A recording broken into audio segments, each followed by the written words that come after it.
Moi, c'est Hugo Wood, et le projecteur marche déjà plus, on dirait, si c'est bon. Ok, moi c'est Hugo Wood, je travaille chez Zenica, où je suis consultant, formateur, mais surtout développeur. Et il y a quelques mois, j'ai regardé une vidéo sur Vimeo d'un monsieur qui s'appelle Einar Host. Il faisait un talk au NDC de Londres l'année dernière, et j'ai trouvé son talk absolument génial. Et j'ai voulu, je me suis dit, il faut absolument que je fasse un truc comme ça. Et du coup, je lui ai demandé la permission de forker son talk un peu, de reprendre un peu les concepts, mais de réimplémenter tout depuis scratch, et puis de réutiliser la mécanique, mais en changeant le thème. Donc merci à lui de m'avoir donné sa permission. Les crédits de l'édit original sont pour lui. Alors ce talk, Hypermedia in the Shadow of the Death Star. Un bien long titre, un petit peu mystérieux. J'espère que ça vous a un peu fait venir, ce titre. Bon, il y a trois mots principaux, disons. Hypermedia, qu'on va expliquer juste après. Shadow, juste pour rendre le titre un peu plus cool. Hypermedia in the Death Star, je trouve que ça c'est un peu moyen. Et puis Death Star, bon, je pense que la majorité d'entre vous voit ce que c'est. Mais je sais qu'au DFS, il y a des gens qui n'ont jamais vu Star Wars. Il y en a même qui sont speakers. On peut être speaker au DFS et ne jamais avoir vu Star Wars. C'est possible. Donc, pour mettre ça de côté dès maintenant, on voit pas grand chose, mais Death Star c'est ça. Bon, l'étoile noire, étoile de la mort en français, c'est la station spatiale des méchants dans Star Wars. C'est très vilain, c'est très menaçant. Et c'est là-dedans que notre aventure va se dérouler aujourd'hui. Mais revenons à notre sujet sérieux, parce qu'il faut bien un sujet sérieux pour parler au DevFest quand même, on ne peut pas juste venir et parler de Star Wars. L'hypermédia. Donc c'est un de ces mots qui est composé de un mot qu'on connaît bien, et puis un préfixe qui complique souvent un petit peu tout.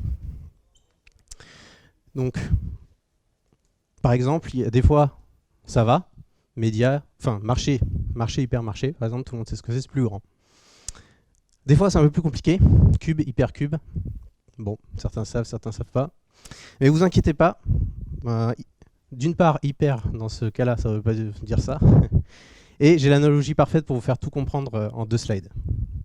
On va prendre un truc que tout le monde connaît super bien, l'espace.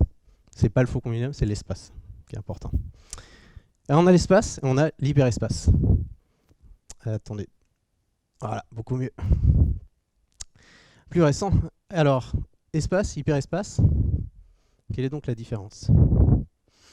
Eh ben, c'est complètement évident sur ces 2 images. L'hyperespace, c'est plus bleu. Ça vous fait rire. Mais en fait, c'est extrêmement important. Regardez.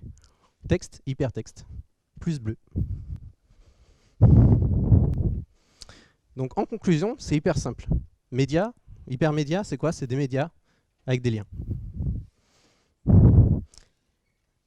C'est tout pour les slides ennuyeuses. Maintenant, on va faire un truc plus cool. On va jouer à un jeu. Ou plutôt, on va suivre une aventure. On voit rien du tout. C'est possible d'avoir plus de luminosité sur le...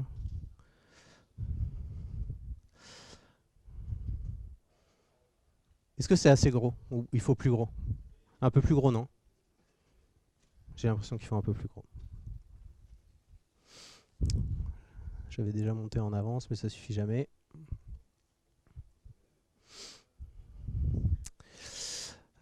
J'ai oublié où c'était. Voilà, c'est là.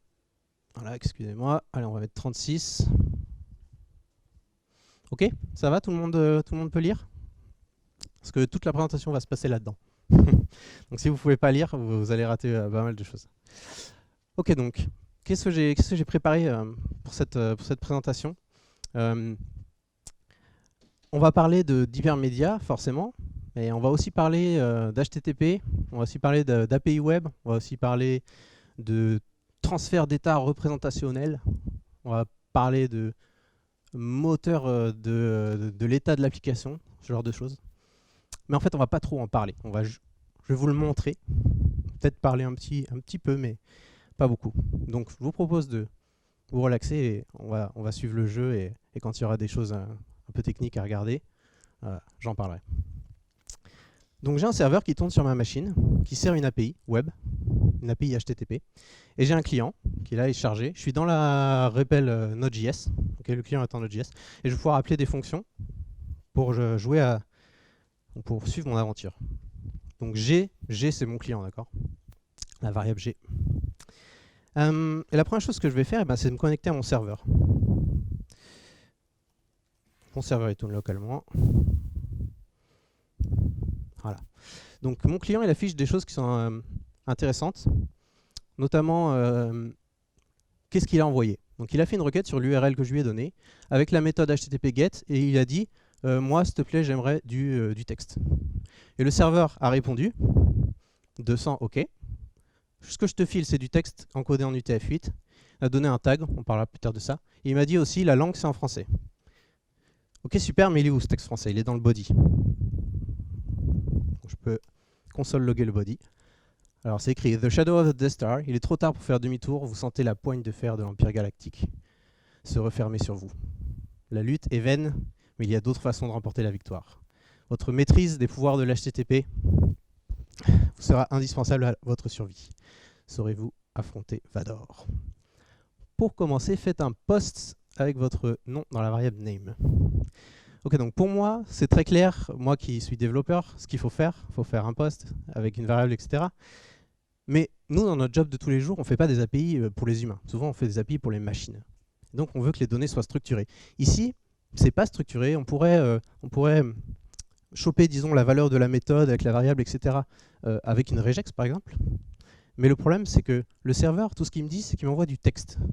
Donc, si demain, le serveur déploie une nouvelle version, la phrase aurait été reformulée, ma regex casse, et mon client casse avec.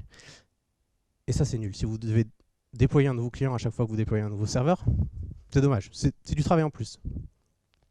Peut-être on peut faire quelque chose pour que ça ne soit pas le cas. Donc déjà, premièrement, on va adapter ça pour une machine. Donc, à la mode en ce moment, c'est le JSON, donc pourquoi pas. On pourrait demander du XML aussi. Hein.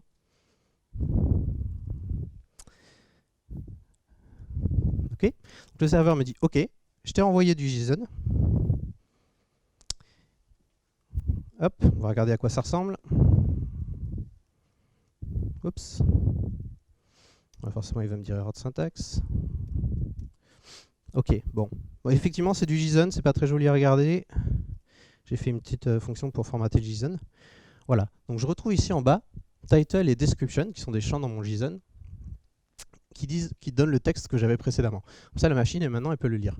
Et j'ai aussi, là, très intéressant, un champ actions avec une description. Pour commencer, faites un post machin, mais ça me dit aussi, hein, pour une machine, la méthode c'est post, l'URL c'est slash, le type des données que tu vas envoyer c'est machin chose, et tu as un champ name qui est de type texte. Donc maintenant c'est consommable par une machine, facilement. Parseur JSON, ça pousse sur les arbres. Ça c'est bien, mais en fait on n'a pas vraiment avancé. Parce que maintenant le serveur il me dit, tiens je te donne du JSON, mais il me dit pas, il y aura un champ actions, il y aura un champ title, il y aura un champ description, il ne me dit pas ça. Donc demain, nouvelle version du serveur, les noms des champs peuvent changer. Et mon client casse. Donc maintenant, en fait, j'ai rendu ça facile à parser, mais j'ai pas rendu facile à consommer. Donc qu'est-ce que je peux faire pour corriger ça? Et bah, au lieu de demander du JSON, je vais demander un truc qui s'appelle Sirène, qui ressemble à du JSON. Voyons à quoi ça ressemble. Cette fois, je ne vais pas le formater en JSON, mais en YAML, parce que c'est plus joli à regarder.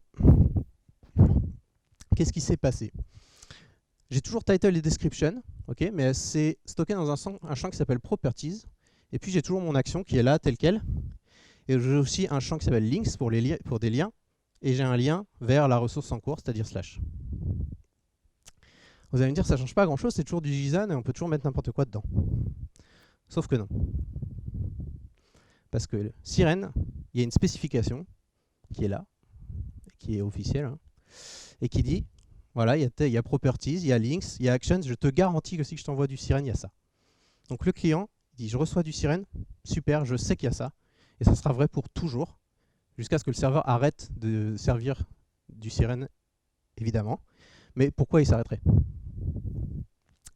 Donc, on a déjà une longévité dans le temps qui est meilleure.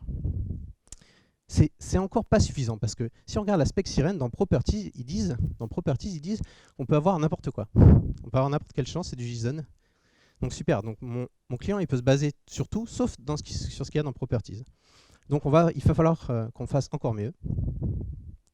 On va demander un format que j'ai inventé pour l'occasion, qui s'appelle x.star, et qui a aussi une spec qui dit c'est un surensemble de sirènes avec dans Properties, Title et Description, c'est écrit que c'est required, donc le client sait qu'ils y sont là, et c'est écrit ce que c'est sémantiquement. Donc maintenant, mon client, il est content, il peut consommer ça tranquille, en sachant que ça ne changera jamais. Je peux réimprimer ça en YAML. Vous voyez que j'ai exactement l'identique, c'est juste que maintenant j'ai une spec qui me dit que les champs sont présents. Ok, bon, on doit être à peu près un tiers du talk et on n'a pas encore commencé la partie. Voilà. Donc, sans plus tarder, faisons ça. Alors, mon client, il peut suivre les actions. Donc, il peut faire do. C'est peut-être un peu bas, mais... Oups. Voilà. Ok, j'ai une fonction do qui permet de choisir l'action que je veux faire. L'action s'appelle start et elle me dit que je dois fournir un nom au format texte. Donc, je fournis un nom au format texte. Ok. Remarquez que je n'ai pas d'URL à fournir.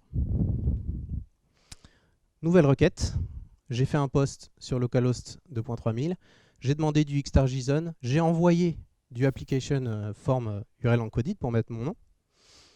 Le serveur me répond 201 created, statut HTTP qui veut dire ok, j'ai créé la donnée que tu voulais que je crée.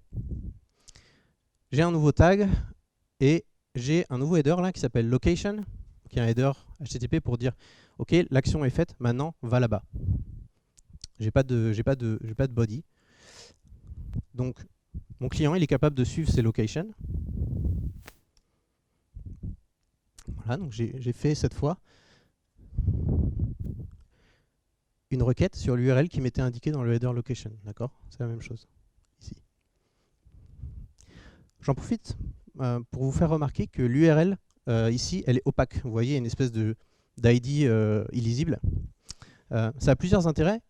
Dans le use case d'un jeu, c'est bien parce que si les URL étaient descriptives, vous sauriez un peu quels chemins sont bien et quels chemins sont pas bien dans le jeu. Donc là, c'est opaque, ça vous permet de ne pas savoir où est-ce que vous allez aller. Ça a un deuxième intérêt, c'est aussi pour vous montrer qu'on peut faire des API avec des URL totalement opaques, en utilisant cette technique de mettre des liens dans les ressources. Avant de continuer, pourquoi je vous montre un peu tout ça? Parce que vous allez me dire c'est un jeu, voilà, dans mon boulot je ne fais pas des jeux, moi, je fais des applications sérieuses. D'une part, c'est pour avoir un petit talk un peu relax avec un jeu dans le DFS. Mais d'autre part, c'est aussi voilà, pour vous donner peut-être des idées que vous allez pouvoir ramener chez vous, dans votre boulot. Ok, bon c'est super, j'ai commencé ma partie. Qu'est-ce qui se passe? J'ai une méthode qui s'appelle look, qui me permet de lire la description de là où je suis arrivé. D'accord? Ok, le rayon tracteur vous attire irrémédiablement vers un des hangars de l'immense station. Votre vaisseau se pose doucement, puis rien. Au moment où vous croyez perdu, rien, aucun bruit. Ok. Je peux demander quels sont les liens qui sont disponibles. Ok, donc j'ai deux liens. Un lien qui me dit tu peux descendre du vaisseau à telle URL ou tu peux recharger la même ressource. J'ai aussi quelque chose qui décrit c'est quoi ce lien. C'est un lien apparemment pour se déplacer vers l'avant, pour aller plus loin. J'ai aussi peut-être des actions qui sont possibles. Vous vous souvenez, dans Sirène, il y a des liens et des actions. Bon, il n'y a pas d'action. Pas d'action disponible. Bon, bah, qu'est-ce que je vais pouvoir faire? Finalement, j'ai qu'une seule possibilité. C'est de prendre le premier lien. Donc j'ai une méthode qui s'appelle go. Je lui donne l'index du lien et il y va.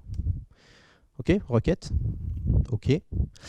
Bon, maintenant que vous avez compris la danse, je requête, je regarde où je suis. Je vais activer une option sur mon client qui me dit à chaque fois que tu reçois une réponse, ça affiche direct la description de toute façon. C'est ça qui m'intéresse. Ok, qu'est-ce qui se passe autour de moi? Le hangar est vide et silencieux. La seule issue semble être un couloir sur votre gauche.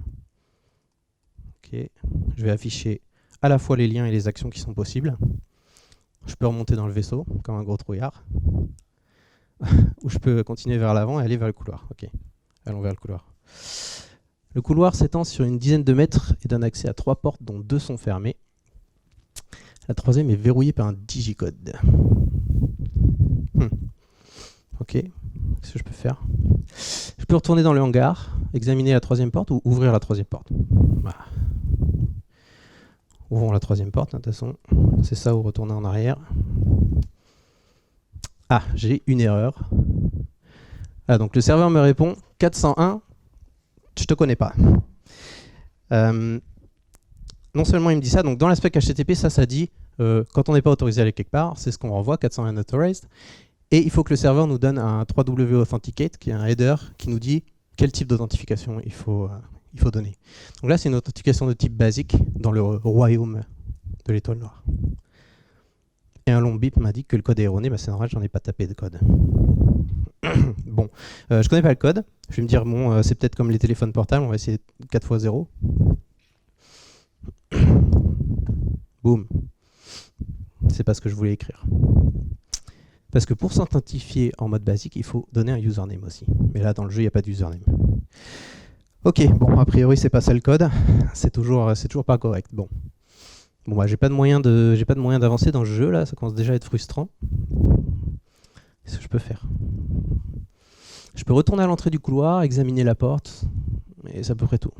Je vais examiner la porte. Je l'ai pas fait encore. Go.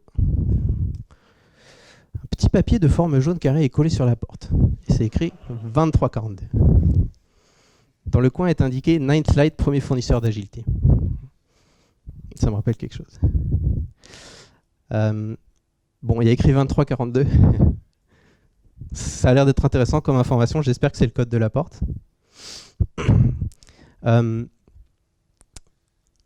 Le souci, c'est qu'encore une fois, ici, j'ai de l'information, du texte non structuré. Donc encore une fois, il va falloir que je sorte des regex pour que mon client il puisse récupérer cette information. C'est pas terrible. Donc, je vais faire la même petite pirouette que tout à l'heure. Je vais changer le media type. Je vais dire, je veux de l'application, xstar, plus JSON, toujours, mais version 2. Pourquoi? Parce que sur mon GitHub, c'est écrit qu'il y a une version 2 et que j'ai un champ optionnel qui s'appelle clou, indice, et qu'il y a des choses potentiellement intéressantes à sauvegarder. Le client, peut-être il devrait sauvegarder ça pour essayer de le réutiliser ailleurs. Donc je fais ça. Ok, j'ai 200, un 200. Je regarde le body de la réponse et j'ai les actions, les liens, mais en haut, les biens. Indice 2342, sauvegarde ça quelque part, peut-être ça te servira, on ne sait pas. Ok, bah moi je vais réessayer d'ouvrir la porte avec ce code. Ok, j'ai déjà fait quelque part, open door. Ok, il me demande le code. Authentification 2342. Yes, la porte s'ouvre. Super. C'était un peu facile, mais au moins c'est bon, je suis passé. J'ai un header location, ok, donc voilà, la porte s'ouvre, c'est très bien, moi je veux aller dans la pièce, ok, donc a priori c'est pour aller dans la pièce. Je suis ce lien, n'hésitez pas à me rappeler qu'il faut que je monte le truc. La pièce est immense, en son centre un grand écran affiche commande du rayon tracteur. Vous demandez comment un jeu peut être aussi facile, effectivement. Une autre porte se dessine sur le mur d'en face. Ok, mon vaisseau il a été chopé par le rayon tracteur, il faut que je désactive le rayon tracteur, c'est ça qu'il faut que je fasse. Aller vers l'écran, oui, c'est ça que je veux. Go. 0. Sous le grand écran se trouve un écran de contrôle et un clavier. D'accord. Je peux taper entrée, taper échappe ou taper espace. Ça c'est du dilemme. Je vais essayer espace. Hop. Il n'y a pas d'action qui s'appelle espace, c'est normal, ça s'appelle space. Voilà. Ah, donc je pense que vous ne la voyez pas parce que le projecteur coupe le truc. Mais ici, il y a un chevron et puis une barre verticale. Une invite de commande. Heureusement qu'on est genre 80 ingénieurs informaticiens ici. Qu'est-ce que je peux faire? Type halt, oui, ça me paraît être une bonne idée. Parce qu'évidemment, c'est de l'Unix. Type halt. Oula. Hop. Oh là là. On a beau répéter pendant la présentation, il y a toujours les mains qui tremblent un peu. Hein. Allez, je tape halt. HQLT command not found, évidemment. Même dans les toilettes, ils ne savent pas mapper les claviers. Qu'est-ce que je peux faire? Bah, taper HQLT. Ok, permission denied, oui, évidemment, comme d'habitude. Ok, je peux taper sudo halt, mais je ne vais pas me faire avoir une deuxième fois. Sudo HQLT, ça me paraît bien. Taper fuck pour corriger ma commande. Ou frapper l'écran avec le clavier. Mais ça, je pense pas que ça va m'aider beaucoup. Je vais essayer sudo HQLT. Ok, 202 accepted. 202 accepted, le code HTTP qui veut dire j'ai démarré une opération asynchrone pour toi. Elle sera prête plus tard. L'écran affiche, exécution en cours, temps restant 30 secondes. J'ai un lien, une location. L'écran affiche, exécution en cours, temps restant 17 secondes. Ok, bon, dans ce temps-là, en fait, je peux continuer à jouer. Mais je peux rien faire d'autre à part regarder l'écran. Bon. Et il n'y a pas trop de choix dans le jeu, je trouve. Temps restant 2 secondes. Ok, bah dépêche-toi. Je vais refaire control pour être sûr que je ne me trompe pas de lien. Ouais, c'est bien 0. Ah, voilà, ça a dû être fini. Et le serveur me répond 303, see other. Ça veut dire, tu as essayé d'aller là, je pense que ce que tu veux, en fait, c'est par là-bas. Et il me donne une nouvelle URL. Ok, donc follow. L'écran a à peine affiché 0 que la porte d'entrée s'ouvre. Vous l'entendez avant de le voir. Dark Vador est là, devant vous, sabre laser armé. L'effroi m'envahit. Control. J'ai aucun lien pour aller nulle part. J'ai pas d'action possible. Mais il y a écrit à moins que je connaisse mes méthodes HTTP. Est-ce que l'un d'entre vous connaît bien ces méthodes HTTP? J'ai entendu delete. Ça paraît être une bonne idée. Moi, je trouve. Mais bon, moi je suis un client poli. Donc je vais demander au serveur ce qu'il veut d'abord. Enfin, pas ce qu'il veut, mais ce qui est possible. J'ai une méthode qui s'appelle options, avec la méthode HTTP, options, qui permet de demander au serveur, ok, je suis là, qu'est-ce que je peux faire? Il me répond, get, head, delete. Bien joué. C'était bien delete. Allez, j'y vais. Oui. Je crois que je l'ai tué. Merci. 204 no content. C'est bon, il n'y a plus rien. Il me dit OK, mais il n'y a plus rien. Je vais quand même m'en assurer. Je vais refaire get. Je suis comme ça, je prends des risques. Boum, 410, gone. C'est bon, il n'est plus là. Ça existe vraiment, ce statut. Hein. J'invente rien. Sinon, ça serait con. Ok, super. J'ai une location. Je crois qu'on a passé la partie la plus dure de ce jeu, quoi. La pièce est immense. Bah oui, ok, je connais. Vous vous demandez toujours comment un jeu peut être aussi facile. C'est vrai que c'est pas très dur. Et une autre porte se dessine au fond. Ok. Bon, la porte qui est au fond. Bien que, voilà, je connais, ça dépend des types de joueurs. Il y a des gens, ils veulent voir tout le jeu. Faire 100% toutes les quêtes, les side quests et tout. Mais moi, l'étoile noire, bon, ça me file le bourdon. Je préfère me barrer. J'ai désactivé le rayon tracteur. Donc je vais retourner dans le couloir et sortir. Enfin, voilà, faut que j'en aille. Retourner dans le couloir. Alors que vous approchez de la porte, vous entendez des dizaines de pas qui se précipitent vers elle de l'autre côté. Des Stormtroopers. On pourrait croire que les Stormtroopers, c'est moins dangereux que Dark Vador. Parce que dans le film, c'est ce qu'il essaie de montrer. Sauf que Dark Vador, c'est une personne. C'est un delete. S'il y a 50 Stormtroopers, 50 fois delete, ça risque de faire assez mal. Bon, qu'est-ce que je peux faire? Parce que là, je commence à transpirer. Aller vers une mort certaine, ok, je pense pas que ça va m'avancer à quelque chose. Je vais plutôt aller me cacher. La porte du fond s'ouvre et quelqu'un entre dans la pièce. C'est une jeune femme armée d'une hache et d'une machette. Elle traverse la pièce en courant, passe devant vous sans vous voir, puis se précipite dans le couloir. La porte se referme derrière elle et des cris retentissent. Ok, bizarre, mais ça m'arrange pas mal. Je peux emprunter la porte du fond, suivre la fille. Écoute, ils sont en train de crier, je vais aller voir ce qu'il y a dans la pièce, le temps qu'elle finisse.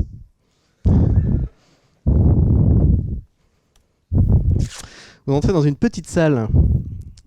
Au centre, une sphère bleue translucide flotte au-dessus du sol, en émettant un léger vomissement. Vous sentez une force, vous tirez vers la sphère. Aïe, aïe, aïe, vous tentez de reculer, mais vous glissez. Est-ce que je peux faire une roulade sur le côté? Non, je suis obligé de me laisser glisser. Moi qui croyais que ça allait être fini. 307. Redirection temporelle ou temporaire. Ok, le serveur me dit, t'as essayé d'aller là, mais ce truc-là, ça existe, mais en ce moment, il est plutôt par là. Mais peut-être ça reviendra à sa place, un jour. Ok.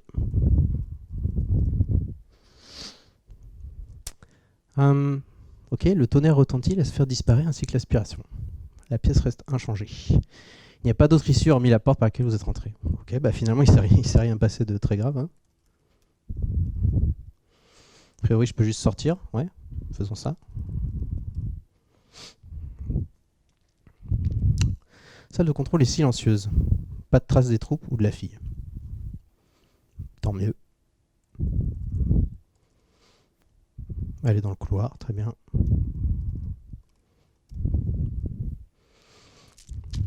Le couloir s'étend sur une dizaine de mètres et blablabla. J'ai déjà vu. Pourtant, c'est assez intriguant. Parce que je ne sais pas si vous vous souvenez, au début, il y a eu un statut 304, not modified. Et j'ai dit j'en parlerai plus tard. Et j'aurais peut-être dû vous en parler maintenant, parce que là, ça m'embête un petit peu, parce que ce couloir, j'y suis déjà allé. Et pourtant, il me dit 200 OK, comme s'il m'avait donné une nouvelle réponse. Parce que 304, en fait, ça veut dire quoi? Ça veut dire, je suis le client, je te donne un tag, le tag de la ressource que j'essaie d'aller chercher. Si la ressource que je cherche a toujours le même tag, alors ne me la renvoie pas, je la prendrai dans mon cache. Donc quand il y a un 304 not modify, il y a le body de la réponse est vide, et mon client va chercher le truc en cache. J'ai un cache de fou dans ce client, c'est un objet JS. Et là, il me répond 200. Donc ça veut dire que ça serait le couloir a un petit peu changé peut-être. Ah non, en fait tout s'explique. Tout s'explique parce qu'avant il fallait que j'ouvre la porte, maintenant je peux aller direct dans la salle. J'ai pas besoin de retaper le code. Ça c'est cool dans les jeux d'aventure quand il y a ça, des petits raccourcis comme ça là. J'ai pensé à vous, chers joueurs. Ok, je peux examiner la porte, mais je l'ai déjà vu. Aller dans le hangar, c'est ça. Je veux m'en aller d'ici. Le hangar, évite votre vaisseau. Non, il n'y a plus de vaisseau. Bah oui. C'est comme les épisodes de NCIS. Ça se termine à 11h30, il reste 20 minutes. Donc on sait quand l'épisode de NCIS, il reste 20 minutes et qu'il trouve le coupable, on sait que c'est pas vrai. Donc là, on se doutait que ça allait pas être la fin. Je peux retourner dans le couloir, et c'est tout. Ok, bah je reviens en arrière, super. Ah, le fameux 304 not modified. J'en profite pour vous donner un peu plus... Je peux plus descendre là, je suis désolé. Le client a fait une requête en disant, voilà, en utilisant ce header, if not match, le client, il a un cache, il garde les tags à chaque fois, et quand il redemande la même ressource, il dit, j'ai déjà vu cette ressource avec ce tag, si elle a toujours ce tag, ne me la renvoie pas. Ok, qu'est-ce que je peux faire? Je peux aller dans la salle de contrôle, mais bon, j'en viens. Je peux aller dans le hangar, j'en viens. Je peux examiner la porte. Peut-être il y a quelque chose de nouveau. Peut-être le papier jaune, il est peut-être parti, ou je sais pas. Go. Petit papier jaune, blablabla. Ah, bah il n'y a plus écrit le code. Voilà la différence. 200 OK. On sait qu'il y a une différence. Et effectivement, il n'y a rien écrit dessus.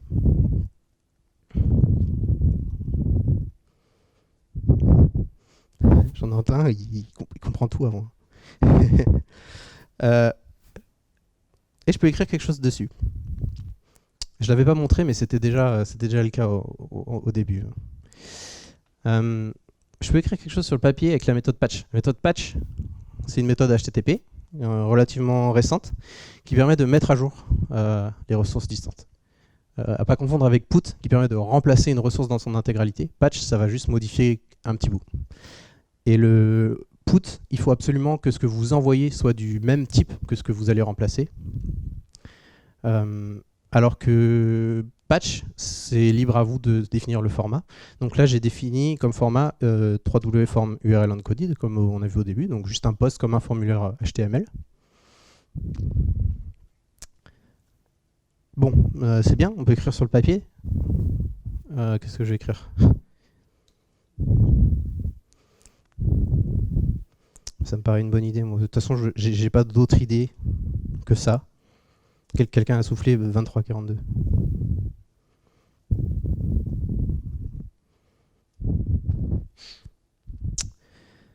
Ça s'appelle pas start, ça s'appelle write, cette action. Et elle prend pas juste, elle prend un paramètre qui s'appelle text. Ok, 205 reset content. Alors un petit papier jaune de forme carrée, blablabla, i est griffonné 2342. Ok, j'ai effectivement patché la ressource. 205, c'est quoi 205? C'est un code HTTP qui dit ok, tu m'as envoyé des données. C'est ok, je les ai enregistrées. Tu peux, si par exemple tu présentais ces données à un utilisateur, tu peux les effacer pour qu'il puisse taper autre chose. Donc là, si on veut, on peut réécrire sur le papier infiniment. Parce que dans Star Wars, quand on écrit quelque chose, ça efface ce qu'il y a derrière.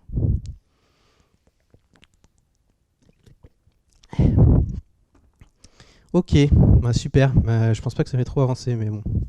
Au moins, ça m'a permis de vous montrer 205.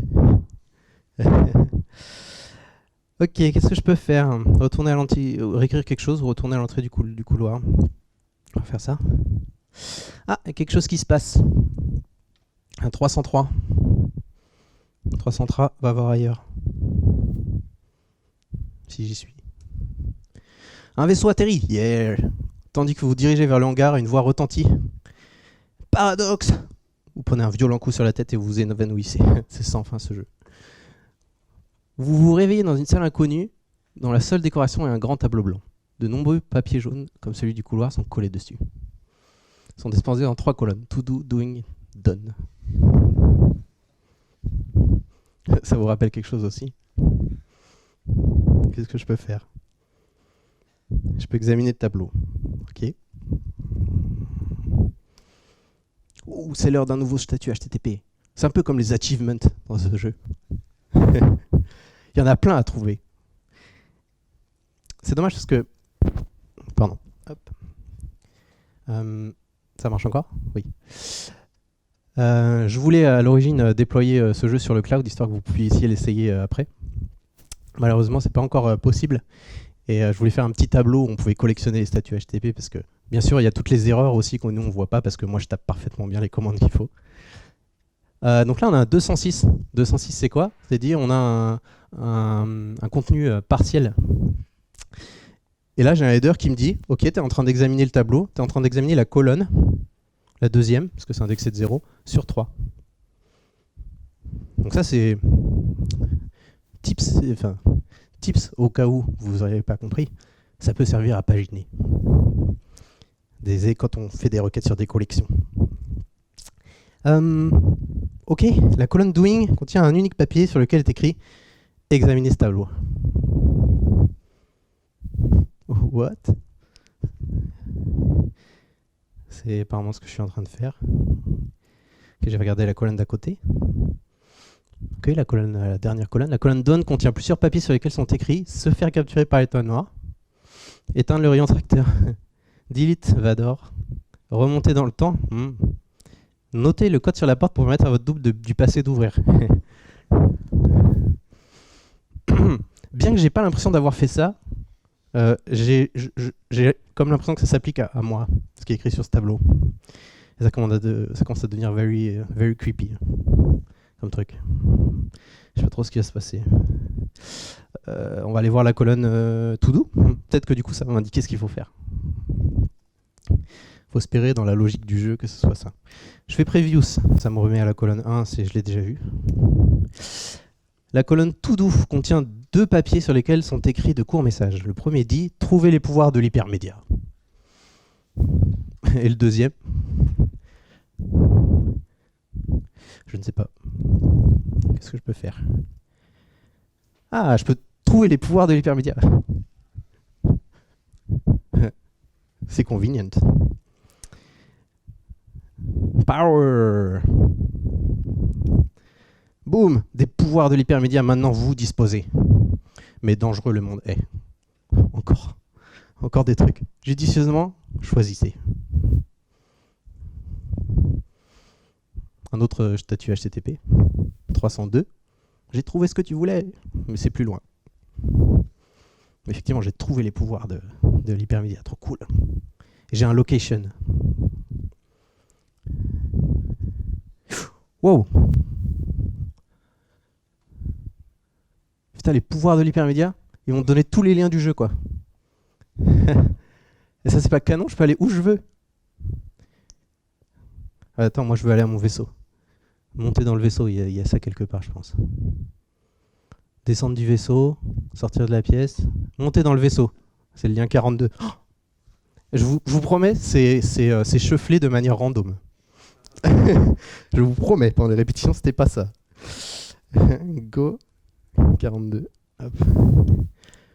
Wow. 740, computer says no. Et mon client, il commence à péter un câble là. Il y a écrit undefined et cannot read body properties description. Ouh. Est-ce que je peux faire quelque chose? Bah non, il n'y a pas de body de toute façon. Je peux essayer, mais... Links, tableau vide, actions, nul. Allez, boum. C'est même pire que tableau vide. Ok. Bah, je sais pas, je crois que je l'ai perdu. 740, c'est même pas un vrai statut HTTP. Enfin, il y a une fausse spec, mais bon.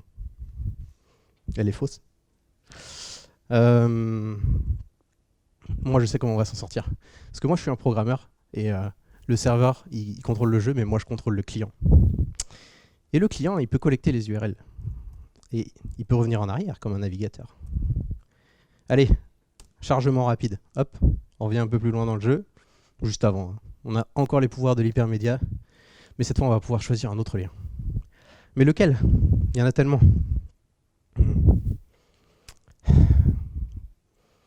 Je dispose des pouvoirs de l'hypermédia, mais le monde est dangereux. Il faut que je choisisse judicieusement. Tel Indiana Jones. Et le Graal. Écoute, moi j'ai les pouvoirs de l'hypermédia maintenant. Je suis un Jedi. Et les Jedi, ils choisissent judicieusement, ils choisissent sagement. Ils utilisent leur pouvoir que pour se défendre. C'est peut-être ça. Il ne faut pas céder à la tentation. Il ne faut pas céder à la tentation de tous les liens. Il faut juste suivre location. Je vais essayer ça.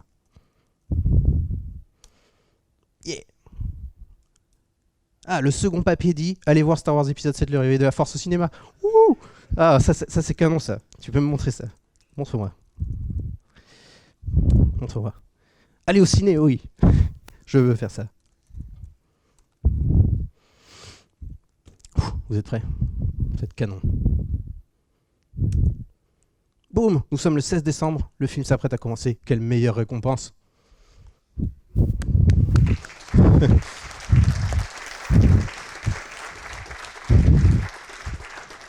On s'en est sorti. On s'en est sorti. Bon, on n'est peut-être pas vraiment le 16 décembre. Il y a peut-être des gens qui sont pas fans de Star Wars, qui vont pas aller le voir le 16 décembre. Donc, il y a quand même une autre récompense. Et la récompense,